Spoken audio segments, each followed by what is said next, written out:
మీరెంత దుర్మార్గము ఎంత అరాచకం అంటే మీరు ఎవడన్నా హెడ్ దగ్గర పని స్టార్ట్ చేస్తాడు, తల దగ్గర ఇచ్చిపెట్టి తోక దగ్గర పంది అవుతారా?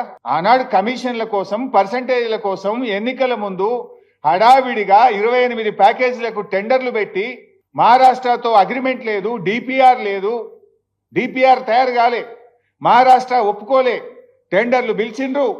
ఎక్కడనో పోయి చేవల కాడ దవుతారు, ఎక్కడనో పోయి మెదక్ జిల్లా సిద్దిపేటలో దవుతారు. అసలు ఎక్కడైతే నీళ్లు తీసుకోవాలో తమిడిహట్టి దగ్గర ఆడ మహారాష్ట్ర ఒప్పుకోదు, ఆడ తట్టెడు మట్టి తీయరు, అంతర్రాష్ట్ర ఒప్పందం జరగదు.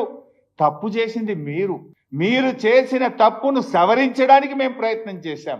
4 ఏళ్లలో పూర్తవుతుంది, 4 ఏళ్లనే ప్రాణహిత చేవల్లో పూర్తి చేస్తామన్నారు. అప్పుడు ఎలక్షన్ల ముందు అన్ని టీవీలలో యాడ్లు వచ్చినాయి, మీకు కూడా తెలుసు.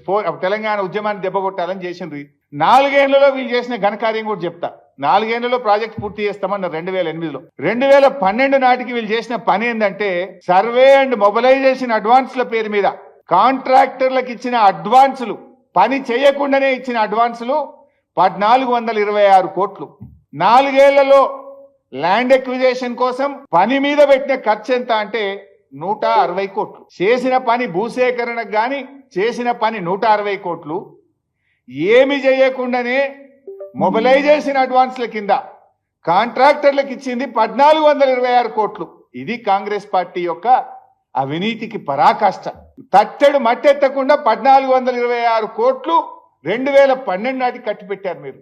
4 ఏళ్లలో పూర్తి చేస్తామని మొత్తం 160 కోట్ల పని కూడా చేయకుండా 1426 కోట్లు కాంట్రాక్టర్లకు దోచిపెట్టిన కాంగ్రెస్.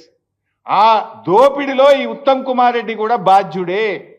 ఆనాటి నీళ్ల మంత్రి సుదర్శన్ రెడ్డి కూడా ఇప్పుడు కాంగ్రెస్ పార్టీ ఎమ్మెల్యేగానే ఉన్నాడు.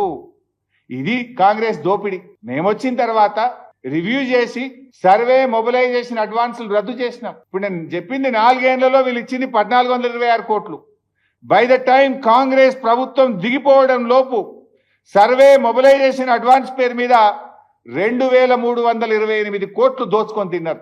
2328 కోట్లు మొబిలైజేషన్ అడ్వాన్స్ల పేరు మీద దోచుక తిన్నది, పందికొక్కుల్లాగా మెక్కింది ఆనాటి కాంగ్రెస్ ప్రభుత్వం.